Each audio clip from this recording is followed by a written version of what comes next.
Genesis 42. When Jacob found out there was grain in Egypt, he said to his sons, "Why are you just sitting here, staring at one another? I have heard there is grain in Egypt. Now go down and buy some, so we won't starve to death." 10 of Joseph's brothers went to Egypt to buy grain. But Jacob did not send Joseph's younger brother Benjamin with them. He was afraid that something might happen to him. So Jacob's sons joined others from Canaan who were going to Egypt because of the terrible famine. Since Joseph was governor of Egypt and in charge of selling grain, his brothers came to him and bowed with their faces to the ground.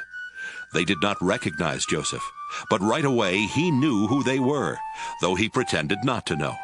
Instead, he spoke harshly and asked, "Where do you come from?" "From the land of Canaan," they answered. "We've come here to buy grain." Joseph remembered what he had dreamed about them and said, "You're spies! You've come here to find out where our country is weak." "No, sir," they replied. "We're your servants, and we have only come to buy grain. We're honest men, and we come from the same family. We're not spies." "That isn't so!" Joseph insisted. "You've come here to find out where our country is weak." But they explained, "Sir, we come from a family of 12 brothers. The youngest is still with our father in Canaan, and one of our brothers is dead." Joseph replied, "It's just like I said. You're spies. And I'm going to find out who you really are. I swear by the life of the king that you won't leave this place until your youngest brother comes here. Choose one of you to go after your brother while the rest of you stay here in jail. That will show whether you are telling the truth. But if you are lying, I swear by the life of the king that you are spies." Joseph kept them all under guard for 3 days before saying to them, "Since I respect God, I'll give you a chance to save your lives. If you are honest men, one of you must stay here in jail, and the rest of you can take the grain back to your starving families. But you must bring your youngest brother to me. Then I'll know that you are telling the truth, and you won't be put to death." Joseph's brothers agreed and said to one another, "We're being punished because of Joseph.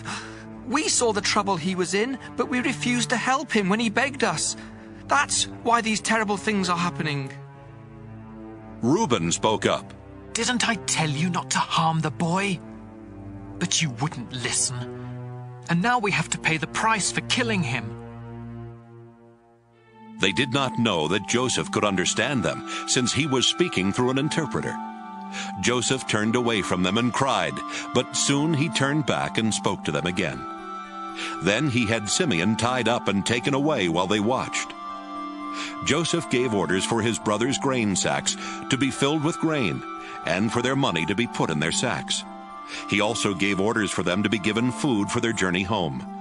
After this was done, they each loaded the grain on their donkeys and left. When they stopped for the night, one of them opened his sack to get some grain for his donkey, and right away he saw his money bag. "Here's my money," he told his brothers. "right here in my sack." They were trembling with fear as they stared at one another and asked themselves, "What has God done to us?" When they returned to the land of Canaan, they told their father Jacob everything that had happened to them. "The governor of Egypt was rude and treated us like spies. But we told him we're honest men, not spies. We come from a family of 12 brothers. The youngest is still with our father in Canaan, and the other is dead." Then the governor of Egypt told us, "I'll find out if you really are honest. Leave one of your brothers here with me while you take the grain to your starving families. But bring your youngest brother to me, so I can be certain that you are honest men and not spies. After that, I'll let your other brother go free, and you can stay here and trade." When the brothers started emptying their sacks of grain, they found their money bags in them. They were frightened, and so was their father Jacob, who said, "You have already taken my sons Joseph and Simeon from me. And now you want to take away Benjamin. Everything is against me. Reuben spoke up. Father, if I don't bring Benjamin back, you can kill both of my sons. Trust me with him, and I will bring him back.